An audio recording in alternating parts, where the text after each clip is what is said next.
बच्चों, आज हम आपको 9वीं कक्षा का गणित पढ़ाना शुरू करते हैं। इसकी पहली प्रश्नावली है संख्या पद्धति। तो यह प्रश्नावली आपको कंपटीशन के लिहाज से भी बहुत अच्छी रहेगी, इसलिए हम इसको धीरे धीरे पढ़ाएंगे और बिल्कुल शुरू से ही पढ़ाएंगे, यानी कि जहां से हमारी संख्याएं शुरू होती है। तो आप सभी इसको ध्यान से सुनेंगे और अगर एक बार में समझ में नहीं आती तो वीडियो को बार बार देख करके समझेंगे। और बहुत ही बढ़िया प्रश्नावली है कंपटीशन के लिहाज से भी। जो बच्चे कंपटीशन की तैयारी करते हैं वो भी देख सकते हैं। तो मैं इस प्रश्नावली की भूमिका तैयार करने के लिए सबसे पहले आपको बताऊंगा प्राकृत संख्याएं। प्राकृत संख्याएं, नेचुरल नंबर्स, क्योंकि इसकी अंग्रेजी एन से शुरू होती है इसलिए इसको एन से प्रदर्शित करते हैं। और ये जो हम सबसे पहले जब अपने आप की पढ़ाई शुरू करवाते हैं तो उस समय जो सीखते हैं गिनती, वही प्राकृत संख्याएं होती है। अर्थात 1, 2, 3, 4, 5, 6, 7, 8 ऐसे ही अनंत तक चलेंगे। 100, 101, 102, उसके बाद 1000, 1001, 1002 ऐसे अनंत तक चलते रहेंगे, कभी भी समाप्त नहीं होगी। तो ये हमारी हुई प्राकृत संख्या है। अब ये जो प्राकृत संख्याएं हैं, इनका विभाजन होता है सम संख्याओं में। सम संख्याएं इंग्लिश में इवन नंबर बोलते हैं। क्या होता है? वे प्राकृत संख्याएं जिनका इकाई का अंक, वे प्राकृत संख्याएं जिनका इकाई का अंक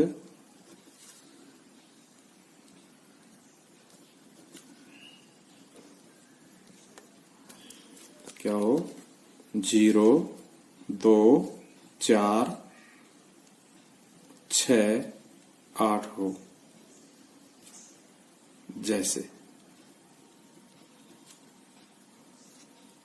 26, क्योंकि इसका इकाई अंक 6 इसलिए सम संख्या है। जैसे 50, इसका इकाई अंक 0 इसलिए सम संख्या है। जैसे 74 आदि। अब आती है विषम संख्या है।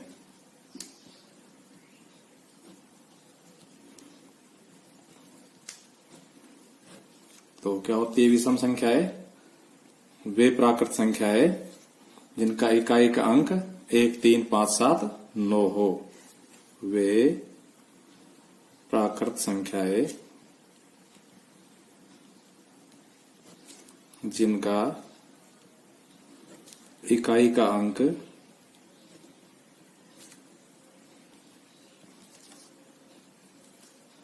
1, 3, 5, 7, 9 हो। जैसे 25, क्योंकि इसका इकाई का 5 है, अतः यह विषम संख्या है। जैसे 53, इकाई का अंक 3 है, अतः यह सम संख्या है। जैसे 97, तो इस प्रकार से विषम संख्या हुई। उसके बाद हम आ जाते हैं इन्हीं में अभाज्य संख्याएं।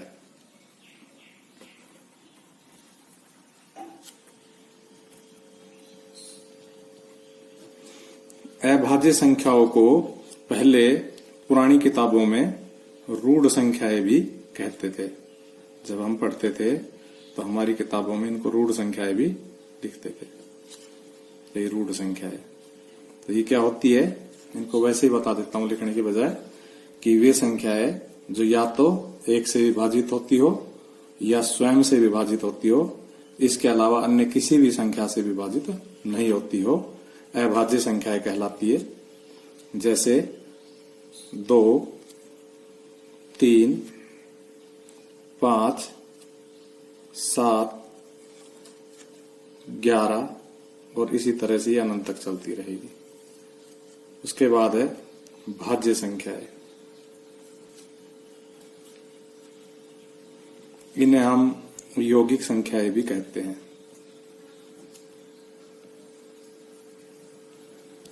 इनकी क्या परिभाषा होगी? वे संख्याएं जो एक से एवं स्वयं से विभाजित होने के अलावा किसी अन्य संख्या से भी विभाजित हो जाए, जैसे 4। ये 1 से विभाजित है, स्वयं से विभाजित है 4 से, इसके अलावा ये 2 से भी विभाजित है, अतः ये भाज्य संख्या है। जैसे 6, ये 1 से भी विभाजित है, 6 से विभाजित है, इसके अलावा ये 2 और 3 से विभाजित है, अतः ये भाज्य संख्या है। जैसे 8, 9 आदि। तो इस प्रकार से ये अभाज्य और भाज्य संख्याएं हुई। अब देखो, हमने जब अभाज्य संख्याएं बताई तो 2 से स्टार्ट किया, भाज्य संख्याएं बताई तो 4 से स्टार्ट किया, तो 1 नहीं आया।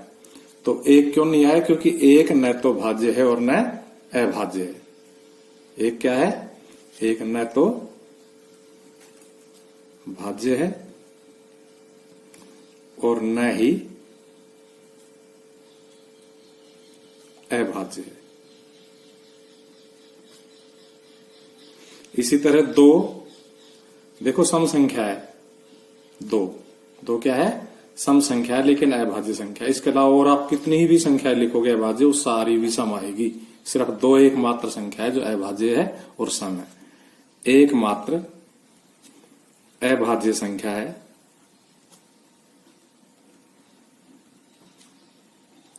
जो सम है।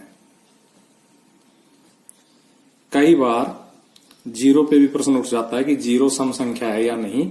तो क्योंकि हम सम संख्याएं, विषम संख्याएं केवल प्राकृत संख्याओं में ही पढ़ते हैं, इसलिए 0 प्राकृत संख्या नहीं है, क्योंकि प्राकृत संख्या हमारी 1 से शुरू होती है, इसलिए 0 सम संख्या नहीं है।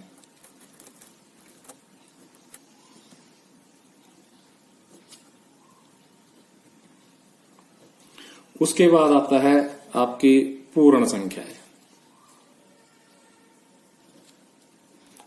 तो अगर हम प्राकृत संख्याओं में शून्य को भी शामिल कर ले तो वो पूर्ण संख्या हो जाती है, क्योंकि इनको होल नंबर बोलते हैं। इसलिए अंग्रेजी के W से इनकी स्पेलिंग स्टार्ट हुई होल नंबर की, इसलिए इनको W से लिखते हैं।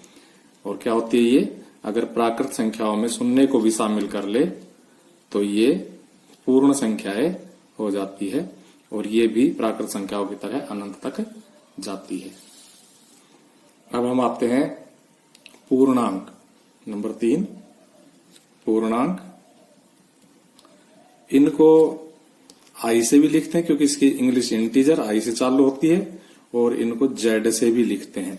जो हमारी एनसीईआरटी की बुक है उसमें इनको जेड से भी लिख देते हैं पूर्णांकों को। और ये क्या होते हैं? अगर हम पूर्ण संख्याओं में ऋणात्मक संख्याएं भी शामिल कर ले तो वो हमारे पूर्णांक आ जाते हैं। और ऋणात्मक संख्याएं ऋणात्मक दिशा में भी अनंत की ओर होती है, इसलिए अनंत की ओर के निशान लगाए हमने। उसके बाद -3, फिर -3 के बाद उससे बड़ा -2, उससे बड़ा -1, उससे बड़ा 0, फिर 1, फिर 2 और फिर 3, और ऐसे ही इधर भी अनंत तक। तो ये हमारे वे पूर्णांक। इनको हम आई से या जेड से लिखते हैं। उसके बाद आ जाते हैं हम परिमेय संख्याओं पे। नंबर 4 परिमेय संख्याएं।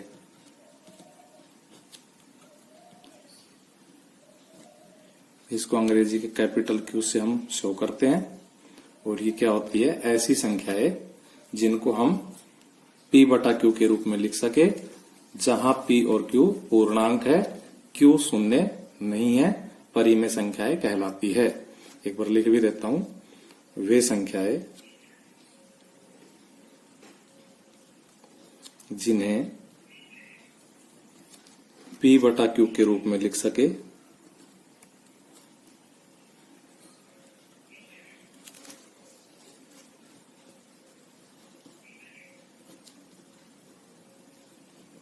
जहां P व Q पूर्णांक है तथा Q शून्य नहीं है, परिमेय संख्या कहलाती है।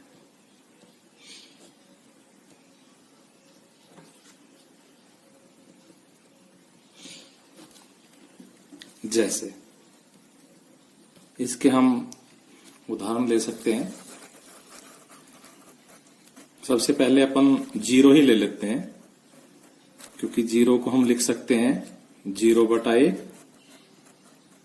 किसी भी संख्या के हर में 1 लिखा जा सकता है, क्योंकि 1 का भाग देने से कोई फर्क नहीं पड़ता है।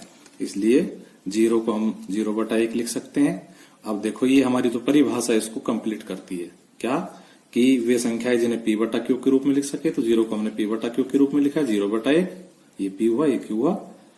और यहाँ p भी पूर्णांक है, क्योंकि 0 पूर्णांकों में होता है। हमने अभी पूर्णांकों की परिभाषा बताई आपको। तो देखो, ये 0 पूर्णांकों में है, ये रहा। और 1 भी पूर्णांकों में है, ये रहा। और q 0 नहीं होना चाहिए, तो हमारा 1 0 नहीं है। तो हम क्या लिखेंगे कि भाई जो 0 है वो भी पूर्णांक है, जो 1 है वो भी पूर्णांक है, और जो 1 है नीचे q है जो, वो 0 भी नहीं है। अतः परिमेय संख्या हुई। इसी प्रकार से हम अन्य उदाहरण ले सकते हैं, जैसे 3/5। तो ये बिल्कुल परिमेय संख्या हुई, क्योंकि 3 भी पूर्णांक है, 5 भी पूर्णांक है, और 5 शून्य भी नहीं है। इसी प्रकार हम ले सकते हैं √4। ये भी परिमेय संख्या, क्योंकि इसका वर्गमूल 2 हुआ, और 2 को हम लिख सकते हैं 2/1, जिसमें 2 भी पूर्णांक है, 1 भी पूर्णांक है, और 1 0 भी नहीं है। तो इस प्रकार से हम परिमेय संख्याओं के उदाहरण दे सकते हैं।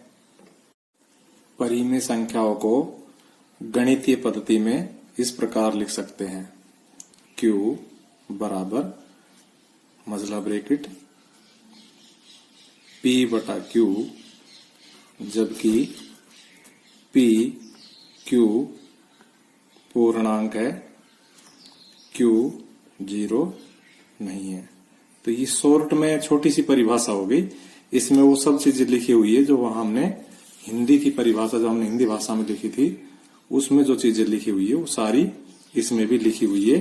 क्या लिखी हुई है कि भाई p/q, ऐसी मजले ब्रैकेट में ऐसी संख्या लिख दी जो p/q के रूप में हो, जहां p और q क्या है, पूर्णांक, और q 0 नहीं है, परिमेय संख्या कहलाती है।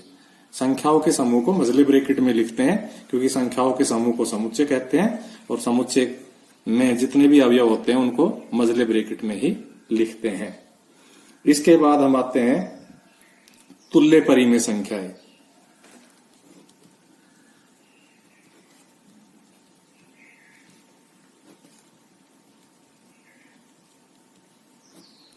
तो ये बहुत सीधी सी बात है कि कोई एक परिमेय संख्या लिख ली, जैसे 3/5। अब इसके अंश और हर को एक ही संख्या से गुणा कर दे, जैसे 2/2 से गुणा कर दे, तो हमारे पास क्या आंसर आ जाएगा, 3 दूनी 6 और 5 दूनी 10। तो इस प्रकार 3/5 और 6/10 आपस में तुल्य परिमेय संख्याएं हुई, और इस 3/5 के तुल्य परिमेय संख्याएं हम अनंत लिख सकते हैं। सहभाज्य संख्याएं, तो ऐसी दो संख्या जैसे 6/9 है, जो आपस में किसी एक ही संख्या से कटती हो, जैसे 3 से कटती, 3 दूनी 6, 3 तिया 9, यानी 6 में 3 का भाग जा रहा है, 9 में भी 3 का भाग जा रहा है, इसलिए सहभाज्य संख्याएं हुई, यानी एक ही संख्या से विभाजित हुई। अब सह अभाज्य संख्याएं, ऐसी संख्याएं जैसे जिसमें किसी भी संख्या का भाग नहीं जाता हो, जैसे 5/7, क्योंकि 5 भी अभाज्य संख्या है, 7 भी अभाज्य संख्या है, तो इसमें किसी भी संख्या का भाग, एक ही संख्या का भाग नहीं जाएगा जो दोनों को विभाजित करे। जैसे 12/25, इसमें देखो 12 में किस किस का भाग जा रहा है, 2 का जा रहा है, 3 का जा रहा है, 4 का जा रहा है और 6 का जा रहा है, लेकिन 25 में सिर्फ 5 का जा रहा है। तो ये दोनों सहभाज्य हुई, क्योंकि जिन संख्याओं से 12 विभाजित हो रही है उनसे 25 विभाजित नहीं हो रही। तो इस प्रकार की संख्याओं को सहभाज्य संख्या कहते हैं। दो परिमेय संख्याओं के मध्य में अनंत परिमेय संख्याएं होती है। अब हम देखो 1.1 प्रश्नावली शुरू करते हैं। तो प्रश्नावली 1.1,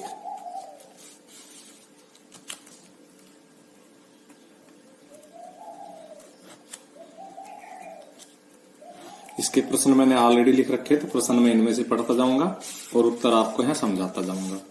तो देखो पहला प्रश्न है हमारा, क्या शून्य एक परिमेय संख्या है? क्या इसे P बटा Q के रूप में लिख सकते हैं? तो हमने अभी जब समझाया था आपको तो बताया था कि शून्य भी एक परिमेय संख्या होती है, और उसका एग्जाम्पल तो हमने नहीं लिया। बाकी शून्य को हम 0/1 लिख सकते हैं, और शून्य में वो सारी कंडीशन होती है जो एक परिमेय संख्या में होनी चाहिए। तो इसका आंसर क्या हो जाएगा पहले का? हाँ। क्यों? क्योंकि इसको हम 0/1 के रूप में लिख सकते हैं, जहां 0 भी पूर्णांक है, 1 भी पूर्णांक है और 1 0 भी नहीं है। अतः 0 परिमेय संख्या हुई, क्योंकि हम इसे P बटा Q के रूप में लिख सकते हैं। क्वेश्चन नंबर 2, दूसरा सवाल है, 3 व 4 के बीच 6 परिमेय संख्याएं लिखिए। आपको सभी को दिख रहा होगा क्या है दूसरा क्वेश्चन? 3 व 4 के बीच 6 परिमेय संख्याएं लिखिए। हम क्या लिखेंगे? 3 व 4 के बीच 6 परिमेय संख्याएं। तो इसके सभी के उत्तर जो भी बच्चे लिखेंगे अलग अलग हो सकते हैं, क्योंकि मैंने अभी अभी एक लाइन लास्ट में आपको समझाते टाइम बताई थी कि 2 परिमेय संख्याओं के मध्य अनंत परिमेय संख्याएं होती है।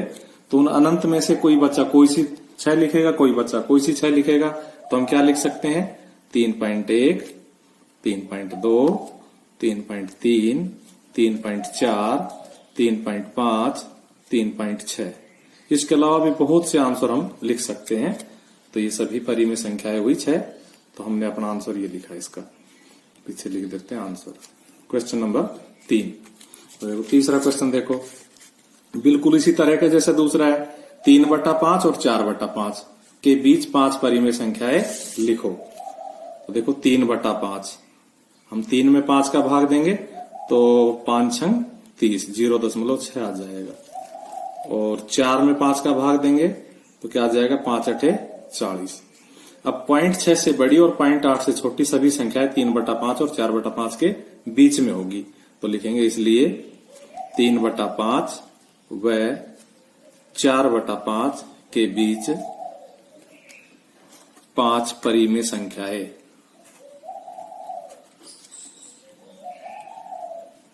तो हम क्या क्या लिख सकते हैं?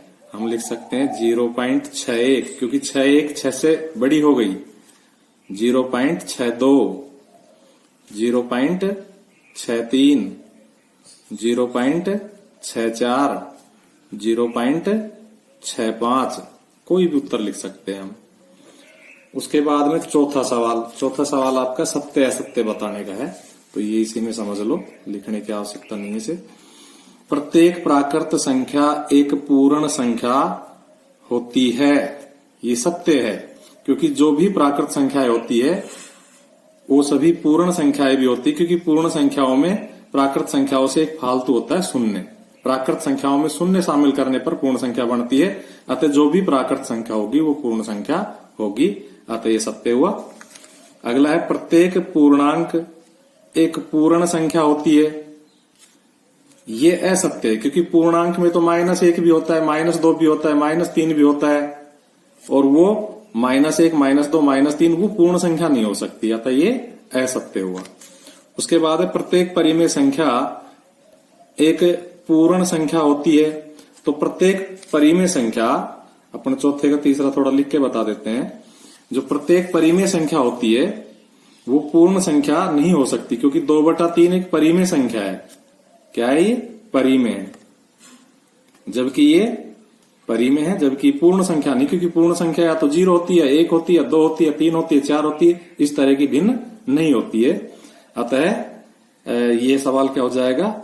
असत्य हो जाएगा।